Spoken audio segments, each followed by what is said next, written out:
کوئی شوگر کی پٹی بھی باندھ نہیں تھا. حضرت ایوب 18 سال بیمار رہے. زوجہ کہنے لگی دعا کر لو, تو آپ فرمانے لگے بی بی سے کہ صحت کتنی دیر رہی؟ اس نے کہا 60 سال. تو آپ فرمانے لگے ذرا بیماری کو بھی 60 سال گزر لینے دو, پھر دعا بھی کر لیں گے. یہ دعا کی, اللہ یہ لفظ کہے, اللہ نے صحت دے دی, تندرستی آ گئی. ایک دن گھر میں بیٹھے بیٹھے زوجہ کہنے لگی کہ ایوب یہ بتاؤ دکھ اچھے کہ سکھ؟ آپ فرمانے لگے سارے دن ہی اللہ کے ہیں, پر دکھ بڑے اچھے تھے.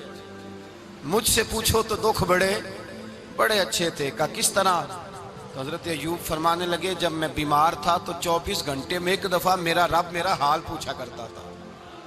ایک دفعہ میرا اللہ پوچھتا تھا ایوب تیرا حال کیا ہے؟ فرماتے ہیں 12 گھنٹے تو لذت ہی رہتی تھی کہ میرے رب نے میرا حال پوچھ لیا, اور اگلے 12 گھنٹے میں انتظار کرتا تھا مالک حال دوبارہ کب پوچھے گا. فرمانے لگے اب صحت تو ہو گئی ہے, پر اب میرا رب میرا حال تو نہیں نہ پوچھتا. بھائی مشکلات جو ہوتی ہیں وہ تو تجھے سجا دیتی ہیں, سوار دیتی ہیں.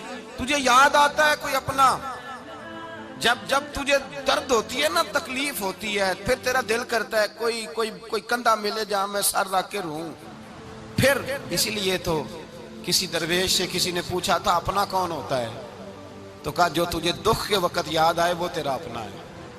جو تجھے عین آزمائش کے وقت یاد آئے اور تجھے اس کا نمبر فوراً تیرے موبائل پہ چلنے لگے, وہ تیرا اپنا سجن ہے جس کو تو دکھ کے وقت یاد کرے. تو بھائی مشکلات کے بعد جو اللہ آسانی دیتا ہے. حضرت ابراہیم کو آگ میں بھی پھینکا گیا, حضرت ابراہیم علیہ السلام کو ستایا بھی گیا, نکالا بھی گیا, لیکن جب ان مشکلات سے گزرے تو میرا رب فرماتا ہے وَإِذِ ابْتَلَىٰ إِبْرَاهِيمَ رَبُّهُ بِكَلِمَاتٍ فَأَتَمَّهُنَّ قَالَ إِنِّي جَاعِلُكَ لِلنَّاسِ إِمَامًا. کہا جب ابراہیم پورے اترے تو پھر ہم نے انہیں امام بنا دیا. یا اللہ کس طرح کی امامت دی؟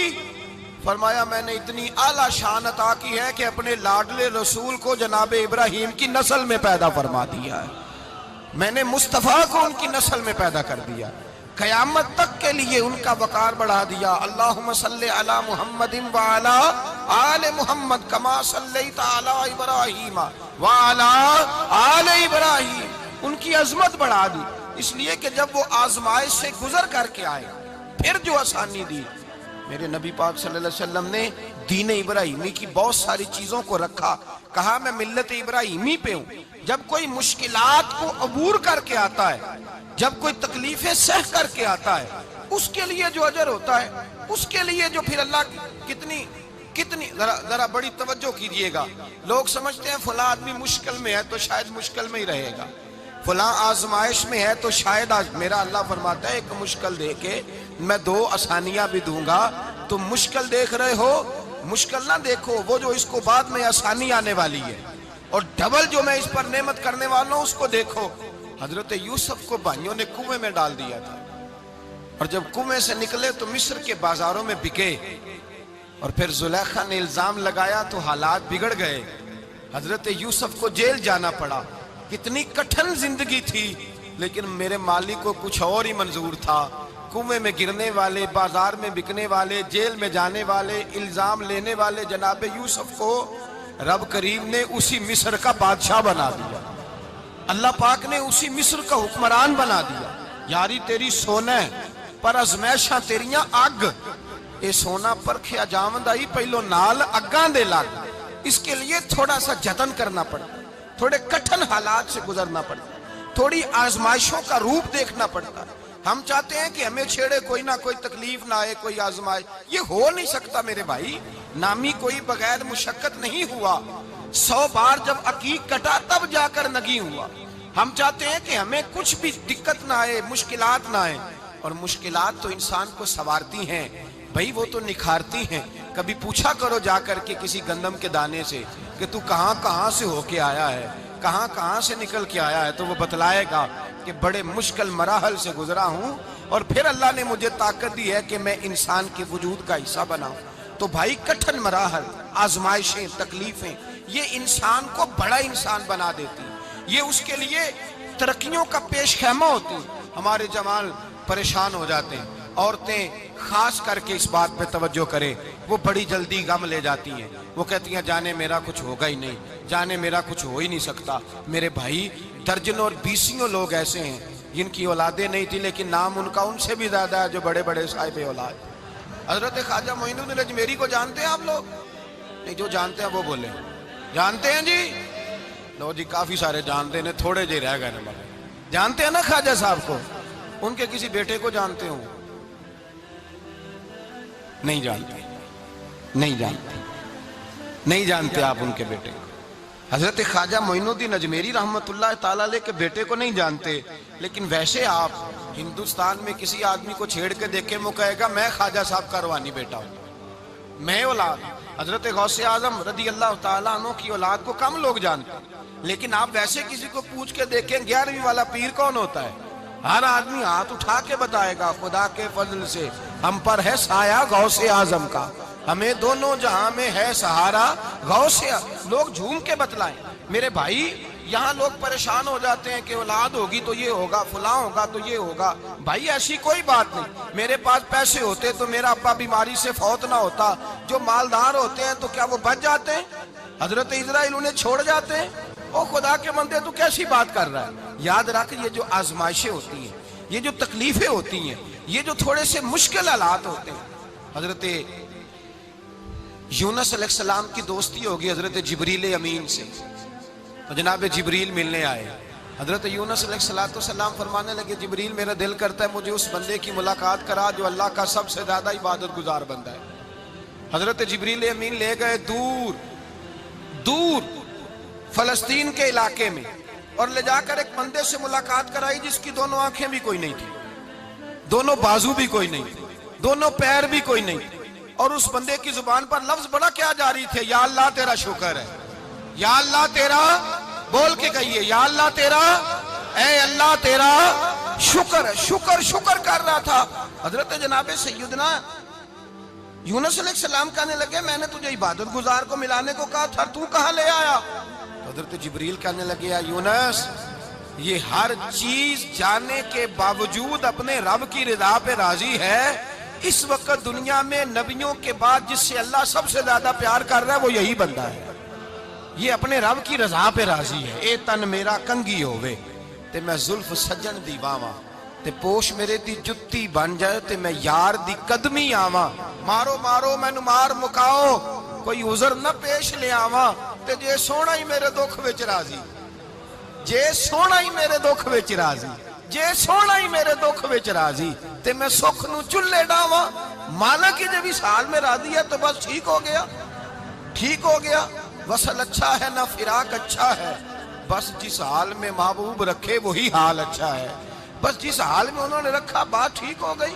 اس میں اب انسان شکوہ کرتے پھرے کہ یہ کس طرح ہے وہ کس طرح، اپنے آپ کو مطمئن رکھا ہے۔ مشکل کے بعد جو آسانی حضرت لقمان حکیم، ان کے نام پر قرآن مجید کی پوری سورت ہے۔ حضرت لقمان حکیم علیہ رحمہ آپ اپنے بیٹے کو نصیحت کر رہے تھے، کہنے لگے بیٹا کو مشکل آئے تو گھبرانا نہیں، کوئی مشکل آئے تو کرے بیٹوں کو سمجھ آ جائے کہ مشکل آئے تو، سمجھ آ رہی ہے بات کی، مشکل آئے تو۔ اور کیا خوبصورت جملے، بیٹے کو بٹھا کے کہتے ہیں بیٹا چھوٹی مشکل آئے گی تو اللہ بڑی مشکلات آسان کر دے گا، سمجھو چھوٹی مشکلات آئیں تو اللہ نے بڑی مشکلیں اس نے آسان کر دی۔ اور آپ کو بتاؤں اصل انسان ہوتا ہی وہ ہے جو مشکلوں میں جینے کا ڈھب سیکھ جاتا ہے، وہ بن جاتا ہے جو کرب کے حالات میں جینے کا سلیقہ سیکھ جائے۔ اپنے بچوں کو یہ سمجھانا، حضرت لقمان بیٹے مشکل آئے تو گھبرانا نہیں، بڑی کو ٹال دیتی ہے، وہ نیکی کا اور آسانی کا پیش خیمہ ہوتی ہے، اللہ اس کے بعد آسانی سمجھا رہے ہیں۔ کچھ دنوں کے بعد کہنے لگے آؤ فلاں اللہ کے نبی کی ملاقات کو چلیں، فلاں نبی علیہ السلام سے ملنے چلتے ہیں۔ اس زمانے میں جو نبی تھے ان سے ملنے چلے گئے، بیٹے کو بات یاد تھی، گھوڑے پہ بیٹھے، امام ابن جوزی نے اس کو لکھا ہے، گھوڑے پہ بیٹھے تھے دونوں کے پاس گھوڑے تھے۔ اب رستہ بہت زیادہ تھا، کھانا ساتھ لے لیا، پانی ساتھ لے لیا، رستہ لمبا تھا، صحرا کا علاقہ تھا۔ جب جانے لگے تو اتنی سخت گرمی ہوئی کہ گھوڑے بھی بے ہوش ہونے لگے، اچانک ایسی گرم لو چلی کہ گھوڑے بھی۔ اب دونوں باپ بیٹا جو تھے وہ بڑی جوش میں تھے کہ جانا ہی جانا ہے، گھوڑے سے اتر کر کے پیدل چلنے لگے۔ اب پیدل چلتے چلتے ذرا آگے گئے تو اب گرمی میں جتنا بندہ پیدل چلتا ہے اتنا پیاس بھی زیادہ لگتی ہے، تو پانی پیتے رہے، کھانا کھاتے رہے، کھانا پانی بھی ختم ہو گیا۔ تھوڑا آگے چلے نا، اس قدر تکلیف بڑھی کہ حضرت جناب لقمان کے بیٹے کے پیر کے اندر ایک ہڈی پیوست ہو گئی، اتنی بڑی ہڈی تھی وہ اندر ہی چلی گئی پیر پہ، خون کے فوارے گرنے لگے، بیٹا بے ہوش ہو گیا۔ حضرت لقمان اس کے سرانے بیٹھے تو بیٹا تھا نا، آنکھوں میں آنسو آ گئے۔ بیٹے نے آنکھ کھولی تو کہنے لگا ابا جی آپ تو صبر کرنے والے ہیں، آپ رو رہے ہیں۔ فرمایا بیٹے میں کیا کروں، میرے سینے میں جو دل ہے وہ ایک باپ کا دل ہے، تو باپ جو ہوا تیرا، تیری دکھ پر رونا آیا۔ بڑی مشکل سے دانت کے ساتھ ہڈی نکالی، ہڈی نکلی تو خون بھی چلا۔ صاحب زیادہ کہنے لگا حضور آپ نے تو کہا تھا ہر مشکل کے بعد آسانی ہوتی ہے، اور چھوٹی مشکل دے کے اللہ بڑی سے بچا لیتا ہے، تو ہم تو اچھے کام چلے تھے، مشکل پہ مشکل، مشکل پہ مشکل، یہ کیا ہے؟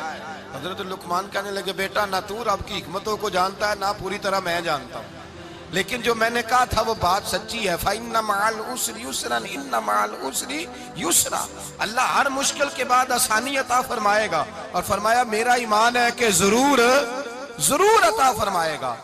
یہ بات کہہ رہے تھے کہ سامنے سے دھواں اٹھا، اتنا سخت دھواں اٹھا کہ آپ نے سوچا شاید وہاں بادیا وہاں جاتے، وہاں چلنے لگے تو پیچھے سے کسی نے آواز دی ٹھہر جاؤ، رکو، وہیں رک گئے۔ تھوڑی دیر گزری تو کہا رک جاؤ، جب رکے تو ایک بولنے والا بولا، کہنے لگا تمہارے لیے تھوڑی دیر کے بعد جانوروں کا بندوبست کر دیا جائے گا، کھانے کا بھی بندوبست ہو جائے گا، بچے کا پیر بھی صحیح ہو جائے گا، چلے جانا، لیکن ذرا ٹھہرو۔ حضرت لقمان کہنے لگے بولنے والے تو کون ہے؟ تو کہنے لگے میں اللہ کا فرشتہ ہوں، میں اللہ کا فرشتہ ہوں۔ کہا اللہ کے فرشتے اور یہ سارا کچھ کیا ہے؟ تو فرشتہ کہنے لگا اصل بات یہ ہے کہ سامنے بستی پر مجھے عذاب نازل کرنے کا حکم ملا تھا، آپ بڑی تیزی سے آ رہے تھے، میں نے رب سے دعا کی کہ اللہ اس باپ بیٹے کی غلطی کوئی نہیں، مہربانی فرما۔ رب نے پہلے آپ کو صحرا میں الجھایا، پھر میری دعا کی برکت سے آپ کے گھوڑے ٹھہر گئے، پھر میری دعا کی برکت سے آپ کا پانی ختم ہوا، پھر میری دعا کی برکت سے آپ کے بیٹے کو زخم آیا، پھر میری دعا کی برکت سے سامنے سے دھواں اٹھا۔ فرمایا یہ جو تمہیں مشکل پہ مشکل آ رہی تھی، یہ تو میرا رب تمہیں عذاب سے بچانا چاہ رہا تھا، یہ جو تمہیں مشکل پر مشکل آ رہی تھی تو میرا مالک تمہیں عذاب سے بچا رہا تھا، تم سمجھ نہیں رہے تھے۔ حضرت لقمان نے بیٹے کی طرف دیکھا تو بیٹے کہنے لگے ابا جی بات بالکل سچی ہے، افضل الذکر لا الہ الا لا الہ الا، اور پھر پڑھنے لگے حسبنا اللہ و نعم الوکیل نعم المولا و نعم النصیر۔ یہ ورد ہونے لگے۔ بھائی جب تجھے مشکل آتی ہے، آزمائش آتی ہے، تو اس وقت سمجھتا ہے پتہ نہیں میرے ساتھ کیا بننے لگا ہے۔ اللہ تبارک و تعالیٰ چھوٹی مشکل دے کے تجھے بڑی سے محفوظ رکھتا ہے، چھوٹی بیماری دے کے تجھے بڑی سے محفوظ رکھتا ہے۔ بلکہ میں ایک دفعہ ایک تکلیف میں، ایک آزمائش میں مبتلا ہو گیا، تو میں نے اپنے حضرت سے کہا کہ حضور سارے دکھ کٹھے ہی آ گئے، کیا کیا جائے؟ تو آپ فرمانے لگے بڑے خوش نصیب ہو، جوانی میں اللہ نے دکھ دے دیے، بڑھاپے میں آئے تو برداشت نہیں ہوتے، یہ تو بڑے وقت پہ آ گئے، شکر ادا کرنا چاہیے، اس زمانے میں برداشت نہیں ہوتے، اب آسانی ہے، ان کو برداشت کرو، ہمت کرو۔ میرے بھائی یاد رکھیں آزمائشیں، تکلیفیں آپ کو بڑا کرنے کے لیے آتی ہیں۔ ہم آزمائش کو برا جانتے ہیں، دکھ کو برا جانتے ہیں، دکھ تو بڑے پیارے ہوتے ہیں، یہ رونے کا سلیقہ سکھاتے ہیں، یہ اللہ کو منانے کا طریقہ سکھاتے ہیں، یہ مسجد میں جانے کا۔ وہ جو سکھی بندہ ہے نا، سکھی، مجھے ایک صاحب کہنے لگے دو قسم کے لوگ مدینے سے آتے ہیں، مدینہ شریف پوچھنے لگے، کہنے لگے حضرت جی دو قسم کے بندے ہیں، کچھ واپس جاتے ہوئے تڑپ رہے ہیں، کچھ تصویریں کھینچ رہے ہیں رخصتی کے وقت، فرق کیا ہے؟ تو میں نے کہا وہ جو تصویریں کھینچ رہا ہے وہ امیر آدمی ہے، اسے پتا ہے کہ میں پھر ٹکٹ لے لوں گا، مہینے کے بعد پھر آ جاؤں گا، اور یہ مدینہ چھوڑتے ہوئے تڑپ رہا ہے، یہ کوئی غریب ہے، یہ کہہ رہا ہے پتہ نہیں دوبارہ موقع ملے کہ نہ ملے، یہ دکھی ہے، یہ آزمائش میں دکھی۔ سکھی بندہ تو مکے جا کے نہیں روتا، وہاں بھی کھڑا ہے، ڈٹ کے کھڑا، دکھی کوئی نہیں تو روئے کیسے؟ روئے کیسے؟ دکھیے دی گل دکھیا ہی جانے، دکھیے دی گل، کیا خوبصورت لفظ ہے میاں صاحب کی، اور لفظوں میں حسن دیکھے، کہنے لگے دکھیے دی گل اے دکھیا ہی جانے، تے سکھیے نو کی خبراں، تے یار جنہاں دے موت نے مارے روندے نہیں تک تک قبراں۔ یہ مشکل مرحلہ ہوتا ہے، جب انسان تکلیف میں ہوتا ہے پھر اسے احساس ہوتا ہے، اور تکلیف والے کو ہی تکلیف والے کی تکلیف کا احساس ہوتا ہے۔ جب آپ کو اللہ مشکل دیتا ہے تو سمجھ لیں رب آسانی دینا چاہ رہا ہے، جب تیز دھوپ آتی ہے تو سمجھ لیں اللہ گرم ہوا گزار کے ٹھنڈی بارش برسانا چاہ رہا ہے، اور جب چاروں طرف سے گھٹن ہو، پنجابی میں کہتے ہیں گمہ لگ جائے، تو پھر سارے بول کے کہتے ہیں اب جو طوفان آئے گا وہ سخت ہی آئے گا، اس لیے کہ گھٹن جتنی زیادہ ہوتی ہے پھر فضل بھی اتنا۔ جن لوگوں نے تکلیفیں زیادہ سہی تھی رب نے عزتیں بھی زیادہ ہی عطا فرمائی، جن لوگوں نے تکلیفیں زیادہ سہی نا انہیں اللہ نے درجہ بھی۔ حضرت بلال حبشی نے بڑی تکلیف سہی، مارا کرتا تھا امیہ، بڑا مارتے تھے، اتنا مارتے تھے کہ موٹے، آپ نے کبھی دیکھے ہیں دیہاتوں میں موٹے موٹے پائے ہوتے تھے چار پائیوں کے، موٹے موٹے بان کی چار پائیاں اور بڑی چار پائیاں کافر بچھا کے بیٹھ جاتے اور حضرت بلال حبشی کے پیر ان کے نیچے رکھ دیتے، ہاتھ ان کے نیچے رکھ دیتے، آگ لوہا گرم کر کے اس کے اوپر ننگے بدن لٹا دیتے۔ مکے نے بڑی آزمائشیں دیکھی، پھر اسی مکے نے مدینے نے عجیب رنگ دیکھا کہ میرے نبی معراج سے واپس آئے اور حضور نے عظمت دی، فرمایا بلال یار تیرا بڑا مقام ہے، تو مدینے میں چل رہا تھا اور میں جنت میں تیرے قدموں کی آواز سن رہا تھا، کتنا تیرا مقام ہے، کتنا تیرا درجہ ہے، میں وہاں تیرے چلنے کی آواز سن رہا تھا۔ حضرت ابو بکر صدیق رضی اللہ تعالیٰ عنہ نے اس زمانے میں حضور کی نوکری کی جب دوسرا جانثار کوئی نہیں تھا، سارے لوگ تانے دیتے، کہتے ابو بکر تو اکیلا ہی سیانا ہے، سارا مکہ مخالفت کرتا ہے، تو جان ہی نہیں چھوڑتا، سارا زمانہ مخالفت کرتا۔ ابو بکر صدیق نے مال بھی دیا، جان بھی دی، شہزادی حضرت عائشہ بھی دی حضور کی خدمت میں، ہر چیز لٹا دی۔ دنیا کو پتا اس دن چلا جس دن میرے رسول پاک صلی اللہ علیہ وسلم مسجد نبی میں بیٹھے تھے، درجنوں صحابہ تھے، حضور نے فرمایا ابو دردہ کو تو بلاؤ۔ جناب ابو دردہ حاضر ہوئے تو کہتے ہیں حضور کا چہرہ دیکھا تو ناراضگی ہے چہرے پہ، میں نے دیکھتے ہی کہا حضور آپ مجھ سے ناراض ہیں؟ حضور نے فرمایا ہاں میں ناراض ہوں۔ جب یہ لفظ کہے تو میں کانپنے لگا، حضور ناراض ہو گئے؟ میں نے کہا یا رسول اللہ میری غلطی۔ تو نبی پاک نے فرمایا تو میرے ابو بکر کی عظمت نہیں جانتا؟ حضور جانتا ہوں۔ حضور کیا ہوا؟ نبی پاک نے فرمایا کل تو گلی میں گزر رہا تھا، ابو بکر بھی گزر رہا تھا، تو نے سوچا ہی نہیں تو میرے ابو بکر کے آگے آگے چل رہا تھا؟ یہ خیال ہی نہیں آیا تجھے پتا نہیں کہ جس نے میرے ساتھ نیکی کی میں نے بدلہ چکا دیا ہے، ابو بکر کا بازو تھام کے اللہ کی بارگاہ میں لے جاؤں گا، میرا رب بھی اسے بدلے عطا فرمائے گا۔ یہ عظمت، یہ شان، یہ بلندی اور رفعت مشکلات سے گزرنے کے بعد ملی۔ میرے نبی پاک صلی اللہ تعالیٰ علیہ وسلم کے ساتھ مولا کائنات شیر خدا حضرت علی نے 9 سال کی عمر سے وفات شروع کی اور تا دم آخری حضرت علی نے وفا کی مصطفیٰ سے، کٹھن مراحل سے گزرے، کٹھن مراحل سے۔ حضرت علی کہتے ہیں میں ہر جنگ میں ہر جہاد میں ساتھ تھا، پر جس دن مکے اور مدینے سے آنے والوں کو حضور بھائی بھائی بنا رہے تھے، مہاجر اور انصار کو بھائی بھائی بنا رہے تھے، فرماتے ہیں میں تنہا کھڑا تھا، کوئی کسی کا بھائی بن گیا، کوئی کسی کا بھائی بن گیا، میں اکیلا کھڑا تھا اور میں سوچ رہا تھا کہ یار میں کدھر جاؤں۔ کہتے ہیں میں اس حد تک آیا کہ میرے آنسو بہنے لگے، لیکن میری مشکلات کو آسانی تب ملی جب مدینے کے چاند دھیرے سے اٹھے، میرے قریب آئے، میرا بازو تھاما اور فرمایا علی باقی سارے بھائی بھائی بن گئے ہیں، انت اخی فی الدنیا والآخرہ، تو میرا بھائی ہے، دنیا میں بھی میرا بھائی ہے، قیامت کے دن بھی میرا بھائی ہے۔ حضور نے اعزاز دیا اور غدیر خم کے موقع پر حضرت علی کا بازو تھام کے کھڑا کر کے حضور نے فرمایا من کنت مولا ہوں فہذا علی مولا، فرمایا جس کا میں مولا ہوں اس کے علی بھی مولا ہے۔ محبوب پاک سید عالم صلی اللہ علیہ وسلم نے جن لوگوں نے مشکلات برداشت کی پھر ان کو اعزاز ملا، ان کو درجے ملے، ان کے لیے جو آسانی۔ حضرت عثمان غنی نے صحابہ میں سب سے زیادہ مظلومیت کاٹی، سب سے زیادہ مظلومیت، 40 دن پانی بند رہا، کھانا بند رہا، تکلیف اور آزمائش کا وقت ہوا۔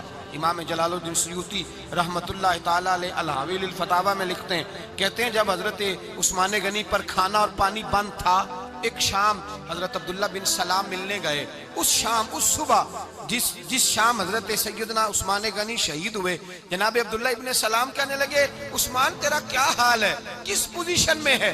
تو کہتے ہیں جناب عثمان غنی کہنے لگے عبداللہ آج میں بڑا سکھ میں ہوں۔ کہا 40 دن بیت گئے، کھانا نہیں آیا، پانی نہیں آیا، تو آج کیوں سکھی ہو؟ فرمانے لگے آج مدینے کی سامنے والی گلی میں نے مصطفیٰ کا دیدار کیا ہے، اور نبی پاک صلی اللہ علیہ وسلم نے فرمایا عثمان اگر تو کہے تو تیرے لیے پانی کا بندوبست کر دیا جائے، تیری مشکل آسان ہو جائے، اور اگر تو کہے تو تیرے لیے وہ آسانی کی جائے کہ آج تو میرے پاس آ کے روزہ افطار کر لے۔ تو حضرت عثمان غنی کہنے لگے میں نے مصطفیٰ سے عرض کیا حضور مجھے یہاں کا سوکھ نہیں چاہیے، مجھے وہ آسانی چاہیے جو آپ کے پاس افطار سے ملے گی۔ فرمانے لگے آج میں رخصت ہو جاؤں گا، افطار رسول اللہ کے پاس کروں گا۔ حضرت عبداللہ ابن سلام فرماتے ہیں پھر اس شام حضرت عثمان شہید ہو گئے۔ لوگ کہنے لگے عثمان شہید ہو گئے، اور میں کہنے لگا نہیں، انہوں نے جا کے نبی پاک کے دسترخوان پہ روزہ افطار کر لیا ہے۔ روزہ افطار بھائی، پھر بعد میں جو آسانی ملی ان لوگوں، جو ان لوگوں کو درجات نصیب ہوئی، کٹھن۔ حضرت عبداللہ مزنی حضور کے غلام تھے، قبیلہ مزن کے رہنے والے، والد فوت ہو گئے، چچا نے پالا تھا، اسلام قبول کر لیا، چچا اسلام